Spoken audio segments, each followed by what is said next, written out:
Hello everyone, welcome back to the channel.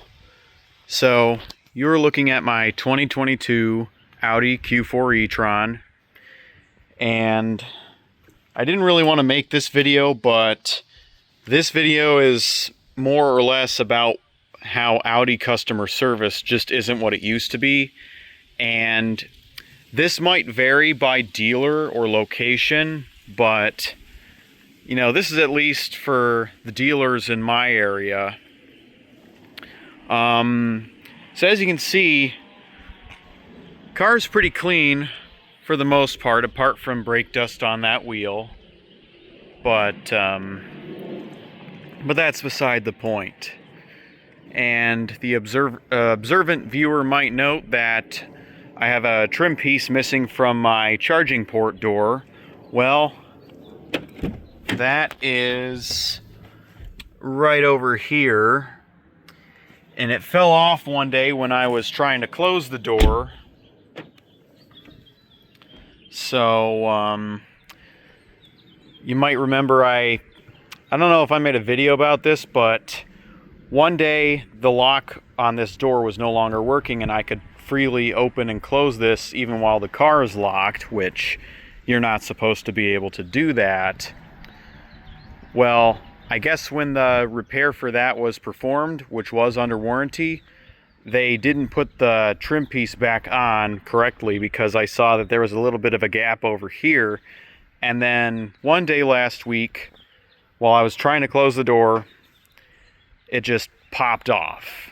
So luckily I have a service appointment in 2 days, which that brings me to my next point. So my service appointment was supposed to be last Tuesday, or Tuesday of this week, I should say, but Audi had to reschedule it because one technician got into an accident and another technician had jury duty. And I think, I mean, as much as it is important to reschedule in that circumstance, rescheduling me for a whole nother week is just asinine.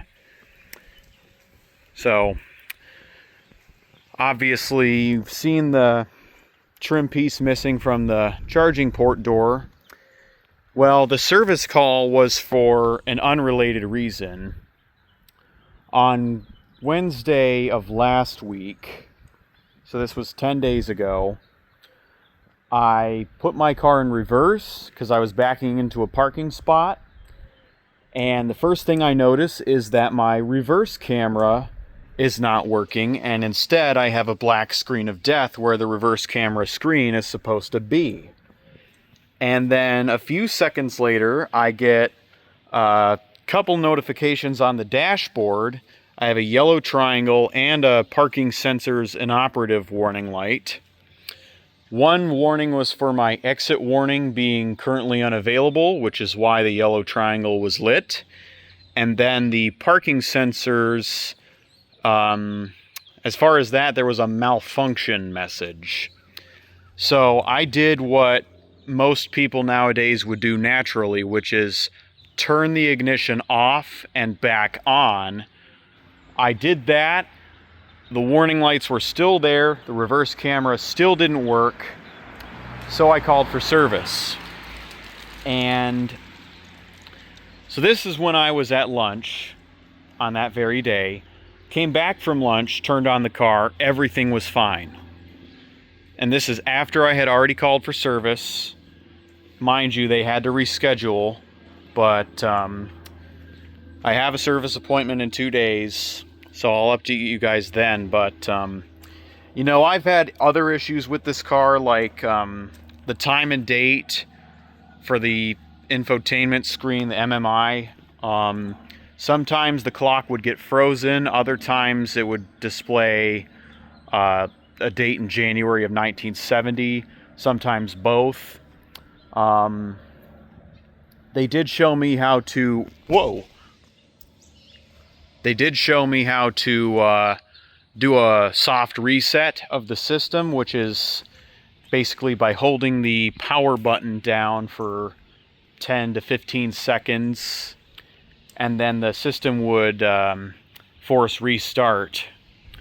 But that's only a temporary solution because for whatever reason, Audi can't find the problem and therefore refuses to fix it because they don't know what they're doing.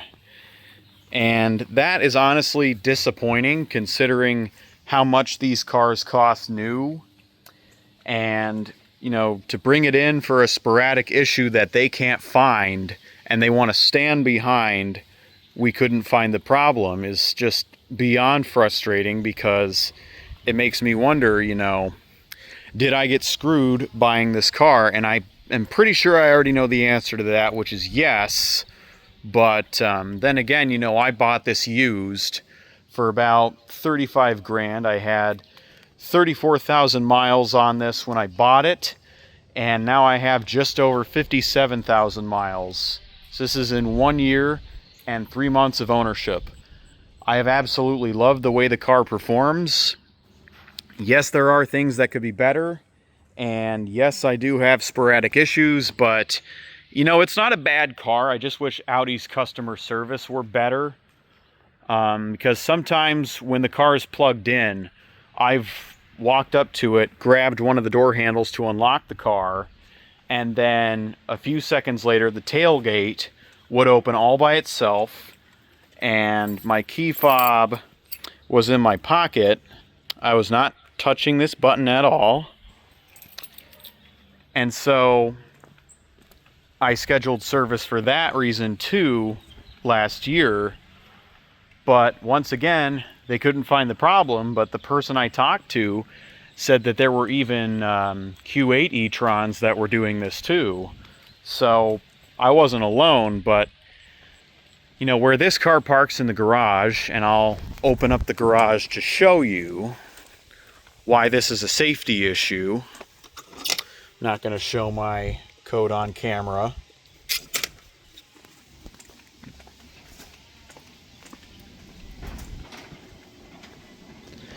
This keypad here is defunct. This is when we had a different machine operating this side of the garage. But yeah, as you can see, completely defunct. We should remove it, but that keypad operates both garage doors. They're just on two separate pin codes. So I park in reverse so that way I can charge. And the tailgate, where it opens, would hit the tires of these bikes. And if it hits this kickstand here, that could cause damage to the tailgate or the paint on the tailgate. So basically, whenever that tailgate opens by itself after unlocking with the vehicle plugged in, I'm basically scrambling to find the close button and close it back up, because obviously I didn't want it open to start with, and for whatever reason it decided to open all by itself with no warning. So I told them that that's where we had our bikes stowed, but once again they stood behind. We couldn't find the problem. And I'm pretty sure that's what's going to happen in 2 days, but I figured, since I still have a certified pre-owned warranty, it doesn't hurt to check, even if they can't find the problem. But I do think that, rescheduling me back another week just because 2 technicians couldn't show up is pretty much ridiculous. I mean, it's fine if it's 1, 2, or even 3 days, but a whole week is just something else. I mean,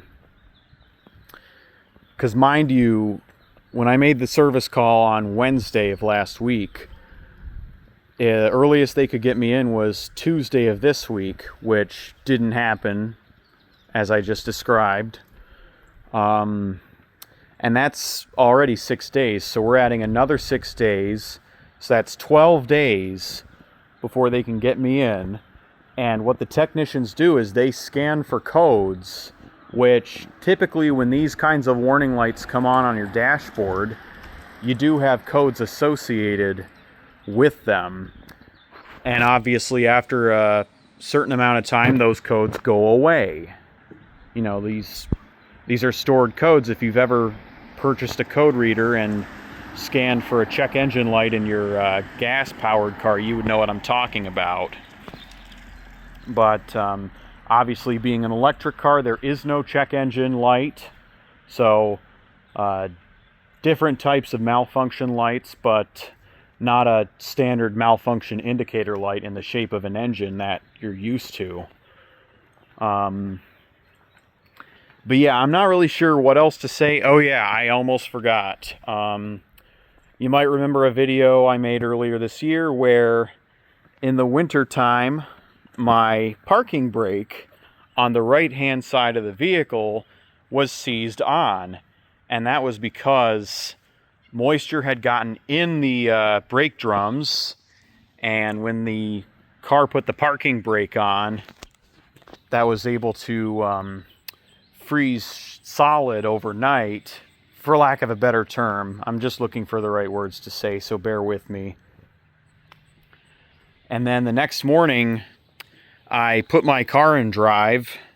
No warning lights came on or anything, but I gave it a little bit of throttle because it was hesitant to move. The left rear wheel unjammed without issue, but it did make a loud banging noise. Because obviously when brakes are seized and you get them unseized, they're going to make noise. But this wheel was still locked, so I was basically dragging that tire halfway through the driveway, and it made a skid mark and probably did not a substantial number, but a considerable number on my winter tire on that wheel. So with that being said, I scheduled service because I wanted to make sure that there wasn't anything wrong with the brakes. They couldn't find anything wrong as per usual, and it just seems weird that they would build cars that don't have parking pawls in the transmission, which this one does not. So anytime it's in park, it's actually in neutral with the parking brake on. And I've tried every which way. There is no way to turn the ignition off and not have the parking brake go on. So even if you were to put it in neutral and say you want the vehicle to be free to roll, after you exit, the ignition stays on. So if you push that ignition switch to turn the car off, then the parking brake will go on. The screen will display a P, indicating that it's in park as the car considers it. But really, there's no park gear in the transmission. It's just neutral with the parking brake on. You know, back to what I was saying, when you have a setup like that, especially with drum brakes, you're going to have problems when you drive these things daily in the winter, because you might get snow or moisture built up into your brake drums, and then the next day you go to turn it on, your brakes are either frozen or they're iffy to release, which I mean, we've had iffy to release brakes in even our Mercedes GLC 300, but those are four-wheel disc brakes, and we've never, ever had a problem with the brakes being seized on in the winter, because we have always parked this with the parking brake on, and furthermore, the parking brake applies automatically in this car too, whenever you're in park and you're turning off the engine or stepping out of the vehicle, but leaving it idling. The only time we've parked this without the parking brake on is when we had a parking brake service light come on one time. So when that happened, I made sure the parking brake didn't set automatically until we got to the dealer, which luckily, you know, it was perfect timing because we had a service appointment for the very next day. But that's beside the point, because like I said, we've always parked this with the brake on, and even in the harshest winter conditions, we've never had a problem with seized rear brakes because the parking brake was on. And, you know, I remember in driver's ed, there was a section in the handbook that says do not set your parking brake in winter conditions. And I do agree with that for the most part, but like I said, there is no way to park this car and not have the parking brake on. And that is because there is no parking pawl. Whereas if it were a Q6 e-tron, after you put the car in park, you can go into a menu and have the parking brake be turned off. So that way your car's in park with no brake on, the brakes won't seize or get frozen or whatever happens in cold weather when moisture gets around your brakes and then freezes, and then you'll be fine. But as far as other things go, I mean, I just find that it's pretty weird that, you know, Audi would acknowledge that there's a problem and then later stand behind, we couldn't find the problem. So it just doesn't make sense because, like I said, these cars aren't cheap. Brand new, they were only, brand new, they were over $55,000. You can get one for even $25,000 nowadays, but unless you're prepared for the unexpected headaches, I wouldn't recommend buying one. But you know, this is pretty much a solid car for the most part. It's always had a clean bill of health when I took it in for inspections, so I am happy about that. You know, a lot of cars nowadays are not built like they used to be. This car, I mean, that only applies for the electronics side of the car. I just wish that I just wish that the technicians at the Audi dealer would do more to find the problem rather than just scan for codes, say they can't find the problem, even after I show the service advisor pictures of the warning lights and the fact that there was no working rear view camera.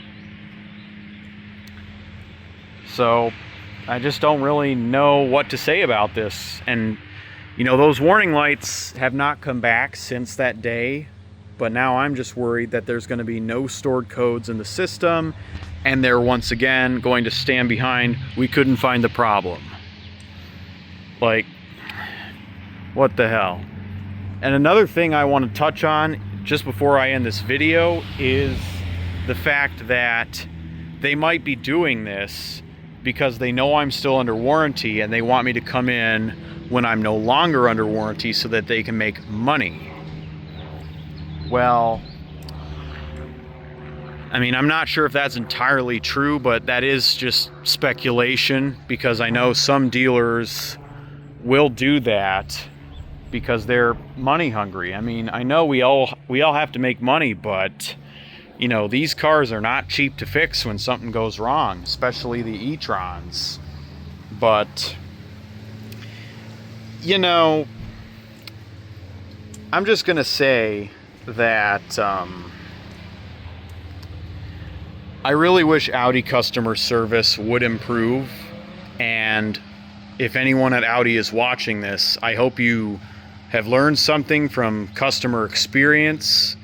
I hope you will provide better customer service in the future, and I hope that if you're a technician for Audi, that you will find ways to find the problem when a customer comes in and says that there is so-and-so problem with their car. I mean, yes, this is a first model year car, and I get it. They're not going to be perfect the first go, but, you know, once again, this is the last thing you would expect when you're paying a premium for these cars. And the only reason why I got a good deal on it is because electric vehicles right now are depreciating quicker than the blink of an eye. But anyway, I think that's pretty much going to conclude this video. I might have sounded like a broken record, but I just wanted to prove a point in the sense that that I think it's crazy that problems would go as far as warning lights coming on the dashboard and then the dealer standing behind, we couldn't find the problem. Now, of course, to be fair, I haven't had the service appointment yet, so there will be a part 2 to this video if they stand behind, we couldn't find the problem, even after I show them photo and video proof that there was in fact a problem and I'm not BSing them. Because I know there are some customers who are bad and they'll, you know, say there's a problem with their car to get a loaner only for there to be no problem and no proof of a problem. So that's why I take pictures and video to prove that there was in fact a problem and a legitimate reason for the service call. But yeah, that's going to conclude this video.